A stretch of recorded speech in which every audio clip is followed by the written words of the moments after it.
What's up everybody, this is Master Ian Gamer. Another year has come to a close, which means it's time for us all to look forward to the future of our divisive Overwatch 2 and consider what might be in store for us over the course of 2025.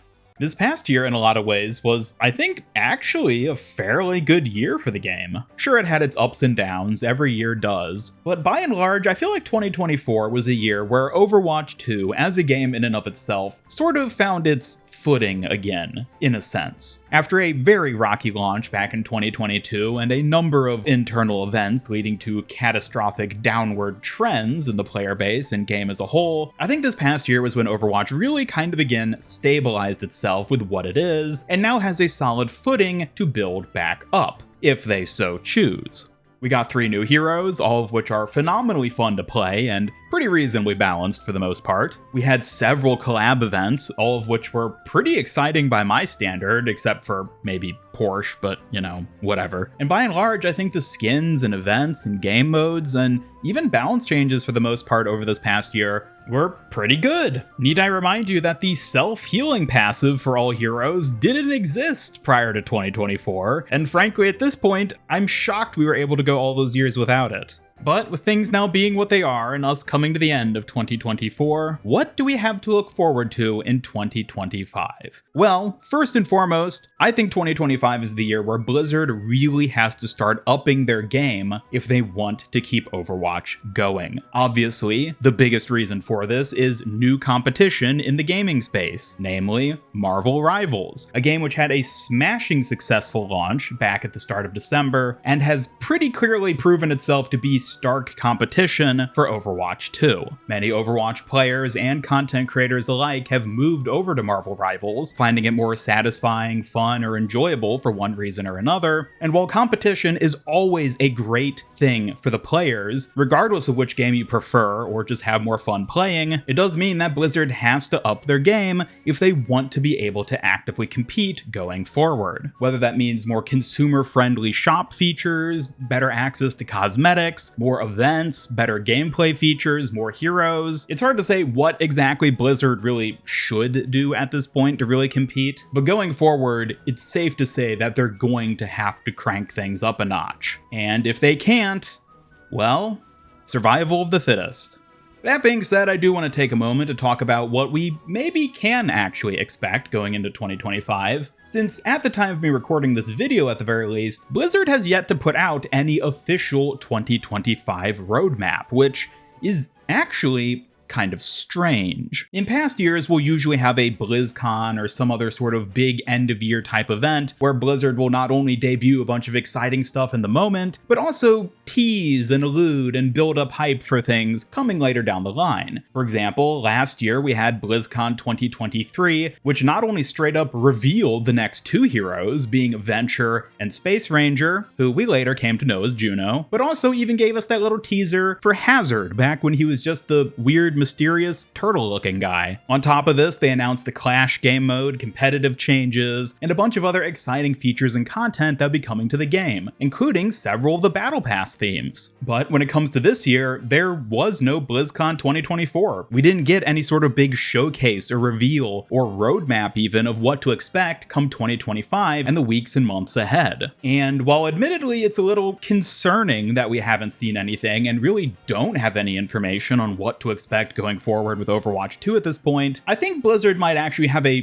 good reason for doing this, which is the aforementioned Marvel Rivals. We've already seen Blizzard clearly enact a bit of a panic response to the success of this new game, namely with the shop skins that were suddenly free simply for playing the game during the Winter Wonderland event. And while that's all well and good, I think that this little response we're seeing here and now with just a few skins is emblematic of Blizzard's overall steps going forward, which is that, as I mentioned they needed to do, they're going to be upping their game and changing things now that they have new competition. And I think part of that, even before Marvel Rivals itself launched, but Blizzard was simply aware of it coming, was a factor in why they haven't yet given us a roadmap. I think Blizzard for themselves are trying to double down and calculate and figure out what exactly they need to do going forward into 2025, which is why they've held off on actually announcing anything yet. Granted, we haven't had total radio silence from the devs, and I'll get on to the things we do know in just a moment, but I do think Blizzard at this point in time is very much in a evaluate and reassessment period. They're looking at their performance of 2024, evaluating the competition of Marvel Rivals, and are trying to better formulate a roadmap going forward that'll enable them to compete. And if for whatever reason that's not what they're doing, and they're just maintaining the same course as is without any accommodation for the new competition, well, then it was a fun ride, and it was nice knowing y'all. But taking a look now at what little we do know for the future of Overwatch 2, much of which was conveyed in the end-of-year blog post by Overwatch game director Aaron Keller, we know that there will be big competitive changes coming early in 2025, specifically with the launch of Season 15, which should be launching sometime around mid-February. We don't have details on what exactly these changes are going to be yet, other than that their intention is to mix up the competitive scene, which, is really a 50-50 there, whether they make everyone upset or everyone excited. I guess we'll have to wait and see how that plays out, but at the very least, one way or another, there will be changes coming on that side of things, along with a new weapon variant. 2024 had the Jade weapons, which you could unlock using the 2024 competitive points. Those Jade weapons will no longer be obtainable come Season 15, but instead will be replaced by a new weapon variant, which we don't know what it is just yet. We did get confirmation once again in the aforementioned post from Aaron, saying that yes, there will be a new weapon variant coming. Maybe it's Ruby, maybe it's Sapphire, maybe it's something completely different and unexpected. We don't know, but Jade weapons specifically will no longer be obtainable. And beyond this, that's basically all we know in terms of official stuff stated by the devs themselves. Though in terms of actual upcoming content, we do have a couple teasers worth noting, mainly the two upcoming teased map locations being Morocco and the Atlantic Arcology, both of which are in-universe locations that have been referenced multiple times over the past couple years, but most notably recently are now both featured in the Numbani Airport, which, for those of you who are familiar with how Overwatch tends to tease things, is basically a dead giveaway that these will indeed be new maps at some point in the future. There's no guarantee that they'll be releasing in the year 2025, but more than likely, I think we'll be seeing one, if not both of them released during that time frame. But even so, these are basically the extent of what we have for new content teasers. We don't really have any active hero teasers going on at the moment. Sure, there's a number of characters who are notable kind of in the background that maybe could be heroes, but nothing so deliberate or direct or outright as what we see with these two map locations, and certainly nothing that'll definitively be during this next year. So on that note, I want to move on to some hopes of my own when it comes to what Blizzard adds or changes in some senses with this year. Things that I think will vastly improve the game and will be fairly simple to implement in a lot of ways, and will certainly help them to compete with the new standing competition. And the first thing I'd like to see changed at some point this year is the expiration of battle passes. Yes, I'm sure many of you are familiar with the fact that Marvel Rivals is only the latest of many games that feature a non-expiring battle pass system. That means when you purchase the battle pass in a given season, you have infinite amount of time to complete it. You can finish it that first season where it debuts. You can wait until later to finish it, months or a year down the line. But the most important thing is that it gives you more time to actually finish those said battle passes so that you're not pressured to complete it all within such a set period of time. This is an objectively more player-friendly way of handling battle passes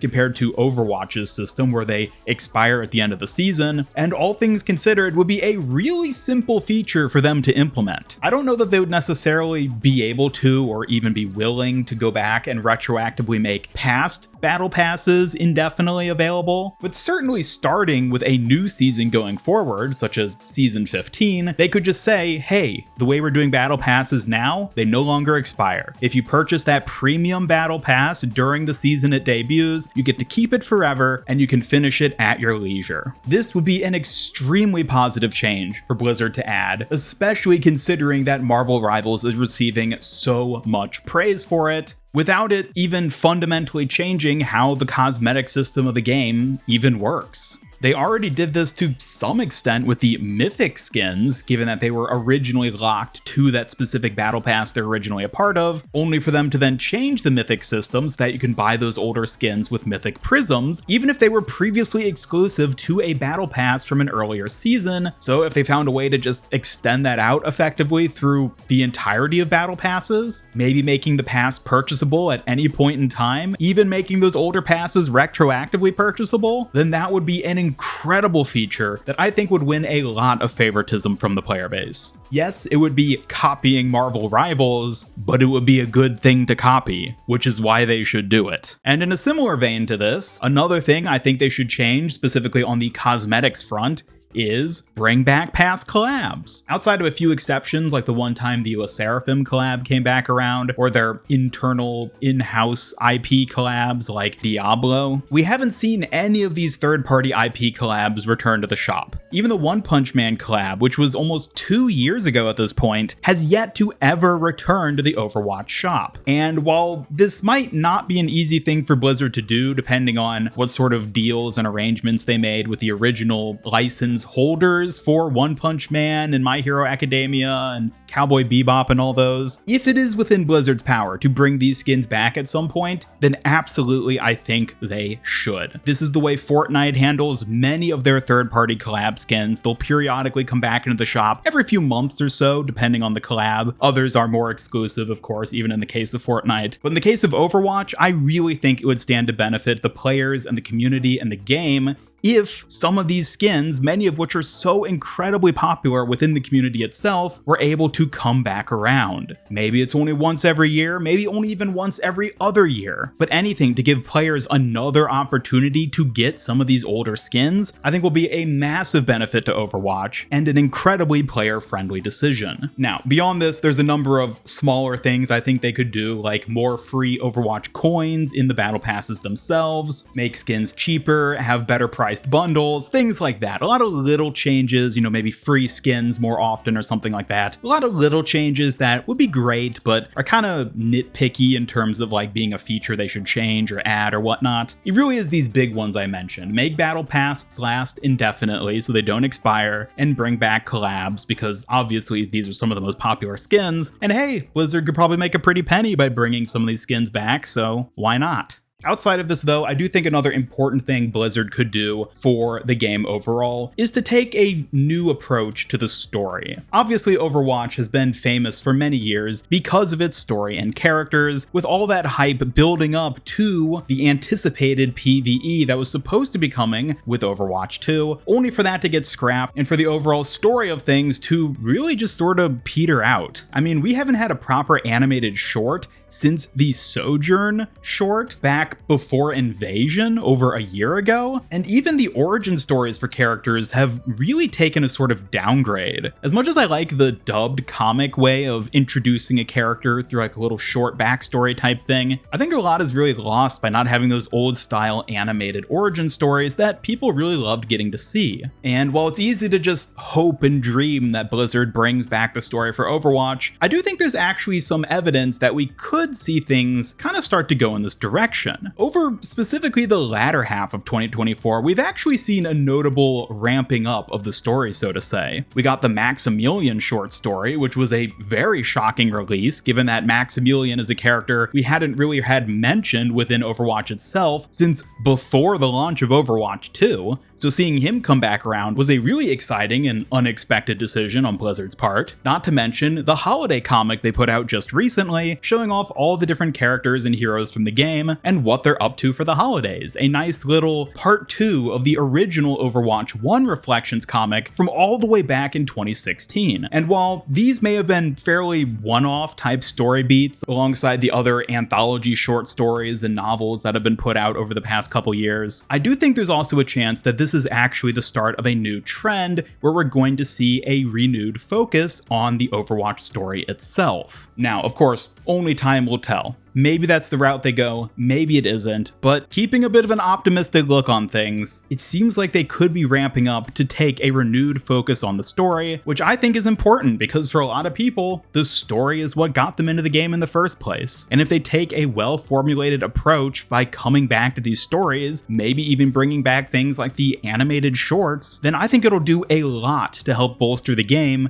and improve the player base's perception of it going forward. But on that note, I think that's about all we have to say at the moment when it comes to the future of Overwatch 2 in 2025. As I said, we have yet to have a roadmap, which is kind of concerning, but at the same time, with the way things have sort of stabilized and even begun to ramp up over the course of this past year, I'm feeling kind of optimistic about what we have to look forward to in the year ahead. And on that note, thank you all so much for watching. I'd love to hear your thoughts on the new year for Overwatch 2 going into 2025. What sort of hopes, dreams, thoughts, and expectations do you have for the next 12 months of Overwatch 2? And do you think we'll see things improve, or will this be the year that Overwatch at long last peters out? Either way, I'd love to hear your thoughts in the comments down below, and as always, be sure to subscribe, hit up that bell icon, follow me on X, and join my Discord server to hang out and never miss any of my future Overwatch 2 news, streams, and other content. Special thanks to my YouTube channel members who help make these videos possible, and if you'd like to join them to earn some cool rewards, then just hit that join button down below. Otherwise, this is Master Ian Gamer signing off, and until next time, have a great day.